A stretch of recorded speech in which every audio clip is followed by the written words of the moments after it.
Hello and welcome to the next video on logic and critical thinking. And today we're going to be thinking a little bit about conceptualization, essentially the formation and application of concepts, what ultimately is going into that process as we begin to generalize and group and categorize our various ideas and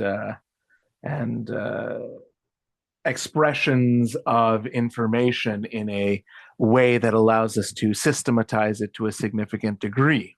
Okay, so we start by examining what a concept is, right? A concept is a general idea used to identify and organize experience and bring order and intelligibility to our lives. So the idea there, again, generalization, the idea of getting to the core elements of what the idea is and being able to relate it to other ideas or other concepts, I suppose, in this case.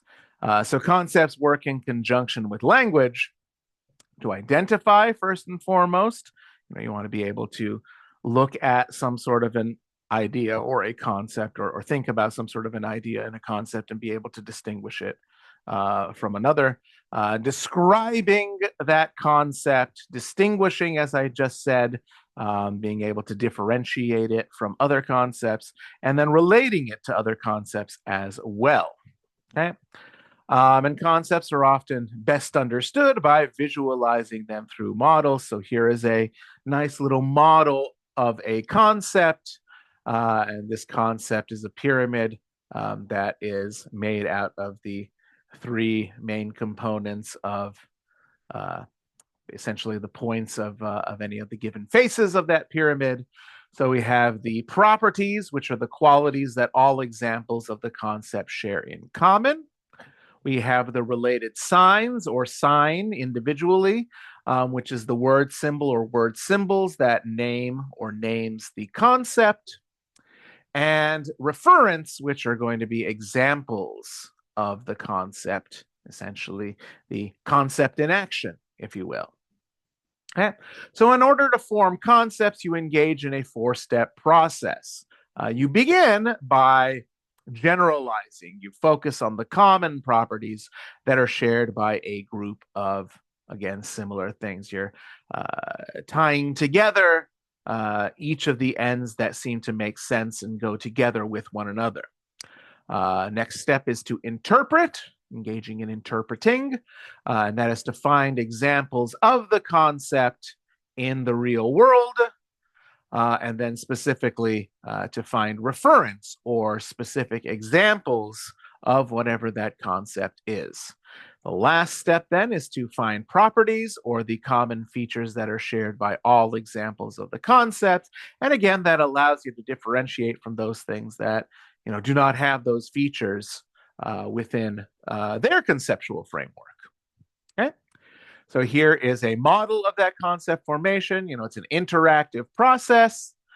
You have the general concept and you kind of bounce ideas off of that to more specific examples and vice versa. So the more specific examples feed the general concept or help to further define it. The general concept then bounces back to the specific examples, and you eventually narrow things down into a very sharp, clear, and well-defined concept, right? If you're engaging in research, for example, you might engage in inductive and deductive reasoning, which similarly follows a very, very similar model where you're essentially taking a small number of concepts or ideas. You're seeing how they work together and trying to generalize in what we call a theory, if we're following the scientific method. And then we will use deductive reasoning to start with that theory and see if under a specific set of circumstances you get the same results or the generalization still applies, again, given perhaps the individuals involved or the environmental circumstances or what have you. So, this goes beyond just linguistically and perhaps maybe even philosophically, but it can be used in a very specific and very pragmatic sort of way. the idea of concepts being further refined through a very reflective process. Okay? Now, applying concepts, we have to find the right concept to explain a certain type of phenomenon that is occurring, right? And the question ultimately becomes, are the requirements that form the concept being met? In other words, in this particular set of circumstances with this particular phenomenon or set of phenomena, does the concept and all the elements of that concept, are they present in order for you to assign and categorize the concept within this particular phenomenon? So would something still be an example of a concept if it didn't meet a specific requirement is the main question. And of course, if the answer is no, then the requirement is a necessary part of that concept. Okay, so let's take, for example, here, a dog, right? So consider the concept of a dog and think about which of the following descriptions are indeed concepts that have to be met in order for somebody to say that something is a dog, right? So first and foremost, it is an animal. Second, it normally has 4 legs and a tail. And number 3, it bites the mail carrier, right? If the mail person's coming to your door, that dog wants a piece of it, right? So under most circumstances, the first description is going to apply to all dogs because all dogs are animals. I mean, if you had some sort of a robotic dog, we could get into some deep philosophical discussions as to whether that robot and its use of perhaps artificial intelligence, makes it a dog, or you can somehow relate it to being an actual dog. I would argue probably not.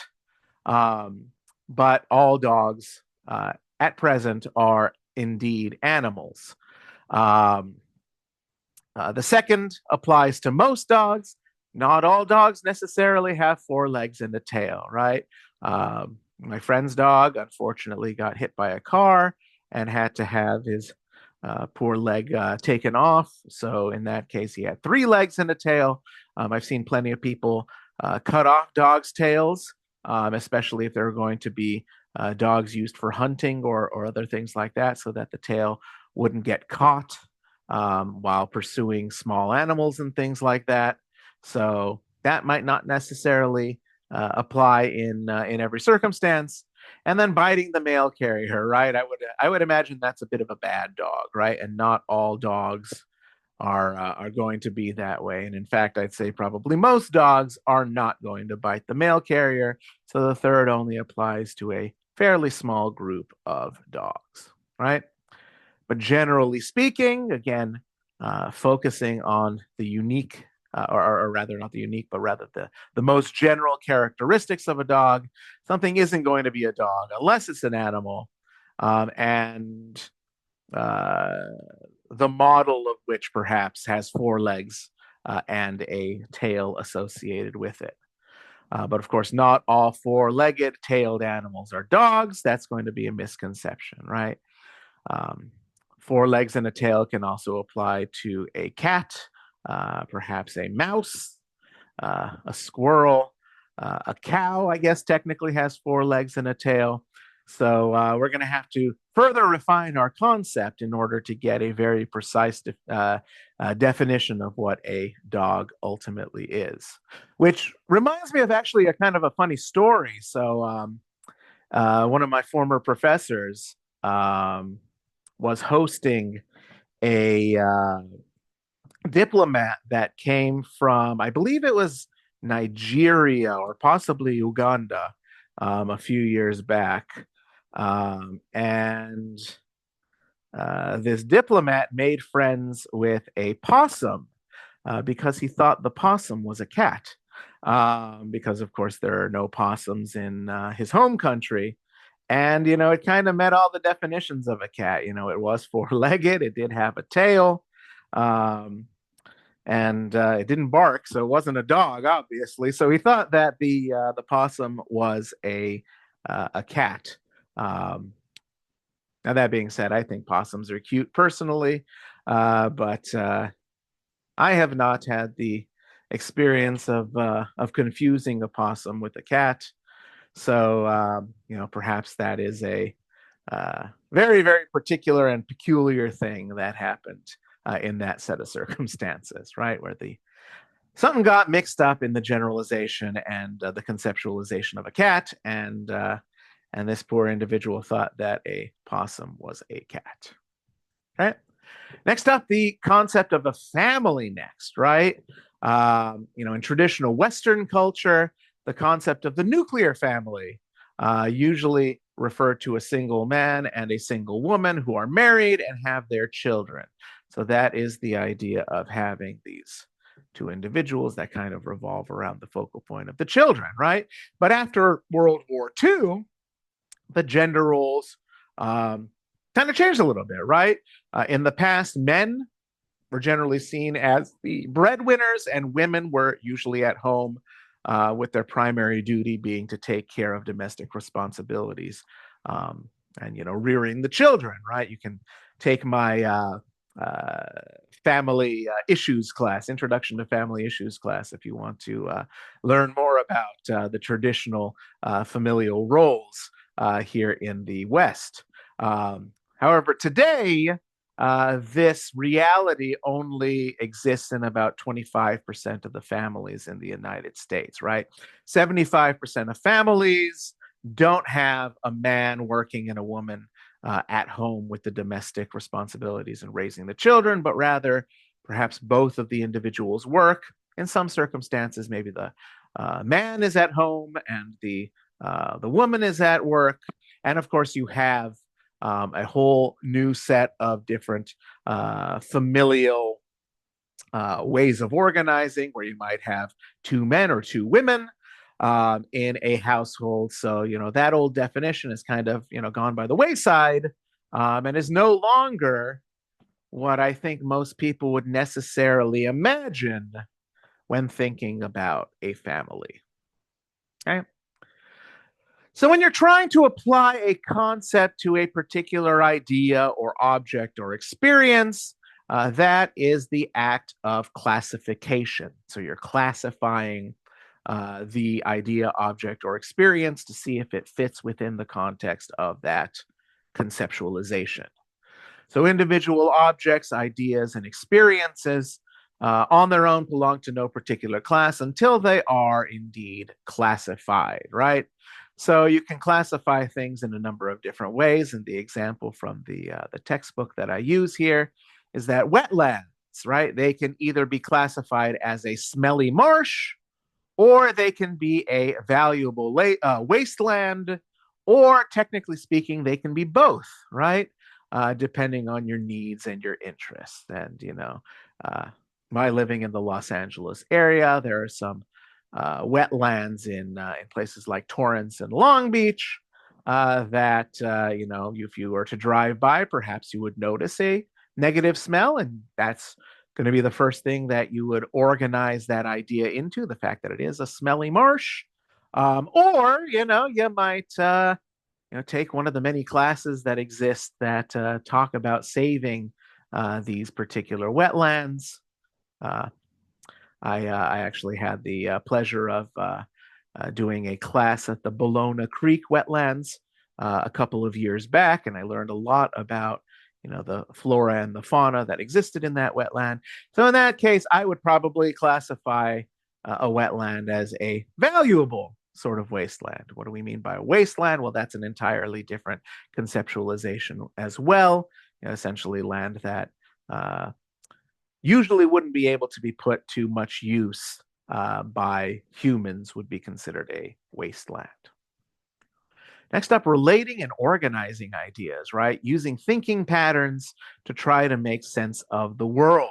And that is all about establishing what kinds of relationships potentially exist between and among the various concepts that we have now looked at and potentially classified into various categories. Okay, so we have chronological and process relationships. So those are going to be events or ideas that are classified or organized in terms of the time period that perhaps exists.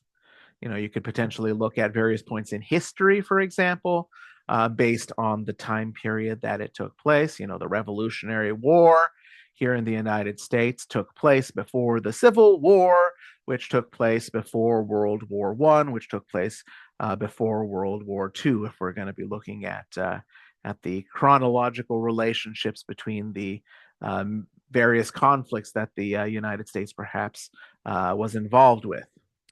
We have comparative and analogical relationships, where you're able to make meaningful comparisons and form analogies between these relationships. So focusing on the similarities or dissimilarities between and among various objects, events, or ideas. So, perhaps you could compare a dog to a cat, right? And what makes a dog similar to a cat? What makes a cat similar to a dog? And then what makes the two different from one another? Or perhaps using my previous example, comparing and contrasting a possum to a cat as well. And, the mistake that somebody who's never been exposed to a possum before, what kinds of ways in which would they come to the mistaken perception that the possum happened to be a cat. Okay. And then we have causal relationships, right? Relating events in terms of the influence that they have on each other. So, again, bringing up research methods here, we determine that a causal relationship has to have three things associated with it. First and foremost, the ideas do have to be correlated in some way, meaning that if one variable changes, the other variable changes in kind. But in addition to that, we also have to show that there is temporal precedence. In other words, that one event has to take place before the other event actually has some sort of a change manifest. And then you also have to isolate that particular variable so that there aren't confounding variables or interceding or interjecting variables that are influencing the end result, so that it's only that one thing that you're looking at that is causing the change in the other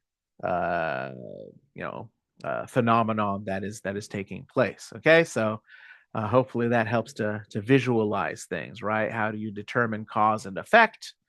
You have to show that they're interrelated in the first place, isolate the source of that interrelationship or that interaction, and make sure that nothing else is influencing it.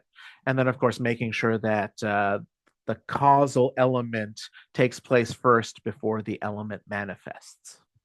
Okay, so chronological relationships, those are going to be ideas that relate events in some sort of a time sequence. So those can be logs, diaries, and things like that can be used to kind of show that interrelationship on that plane of time related, on that time related plane, I should say.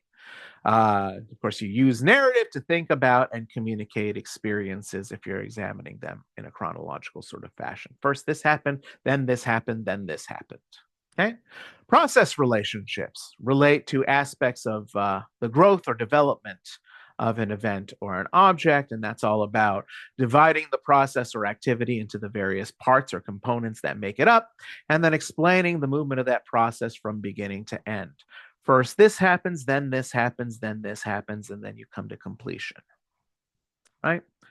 Comparative relationships then use comparison of similarities and differences to guide decisions. So, in other words, you're going to employ standards of comparison and work to avoid incomplete comparisons or selective comparisons. So, you want to be looking at all the different ways that these possible concepts interrelate with one another. What are the ways that they're similar and different from one another, and make sure that you have sort of a complete picture that is fairly exhaustive, and not emphasizing elements that might be related to one concept and not related to another.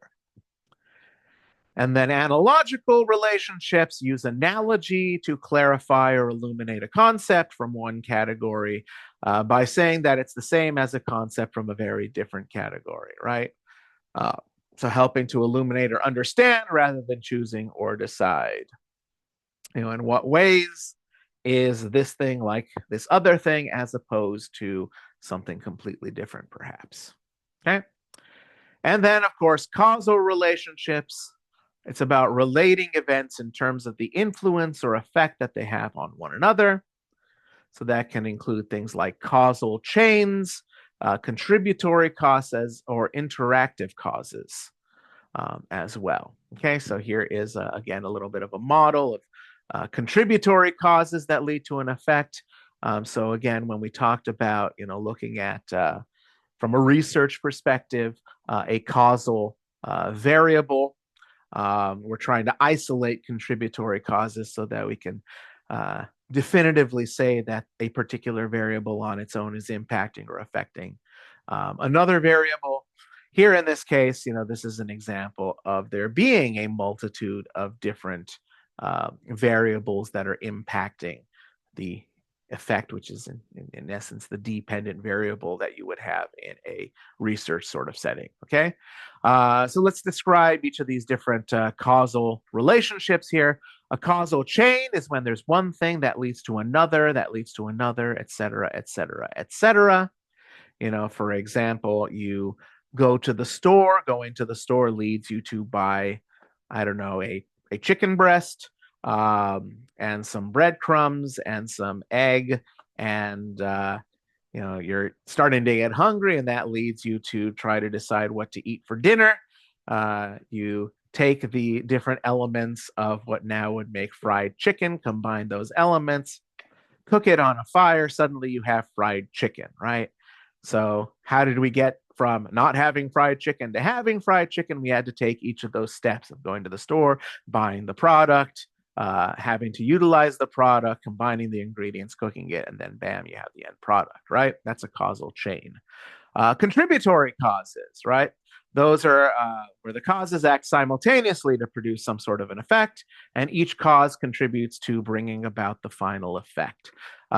So again, as somebody who teaches research methods, I like to think of this in terms of all the different variables that can potentially make up all the different independent variables, I should say, that make up a dependent variable's ultimate effect. So, for example, looking at what makes up a person's income, for example, right? How much money they make at their job, right? That is based on a number of different contributory causes, right?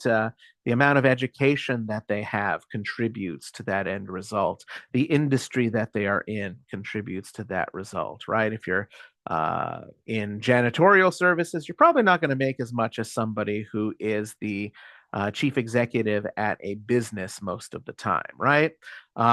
You might look at a number of years of experience. Somebody that's just starting out is probably going to make less money than somebody who's been doing something for many, many, many years. You can look at things like geography, where you're located. Somebody located in a major city like Los Angeles, New York, Chicago, Seattle, Houston, Austin, Miami are probably going to make more money than individuals located in more rural areas or areas that are a little bit off the beaten path. Bakersfield, for example. I imagine Buffalo, New York, somebody will make less money than in New York City. Somebody in Jacksonville, Florida, I imagine probably makes less money than somebody in Miami, so there's that going on. Did I not do interactive causes? My apologies. So interactive causes, those are usually causes do not operate in isolation, but instead influence or are influenced by other factors. And those factors can relate to each other through reciprocal influences that create an interactive pattern, right? So there's a lot of back and forth going on where one thing influences another. That all being said, as far as concepts, what is the end goal? What are you trying to accomplish? What are you trying to achieve, right? So as you refine your abilities to relate and organize different concepts, you become a more creative thinker and are thereby able to develop a more accurate understanding of the world around you, right? The more you understand the core elements, the more you understand the key terms, the more you understand the underlying processes behind things, the better you are at uh, thinking both logically and creatively, and thereby you're able to build a more complete picture of the way that the world ultimately operates. Okay, so that's pretty much everything that I was hoping to discuss for today. I hope you'll join me again for the next video. I hope you have a fantastic day. Goodbye.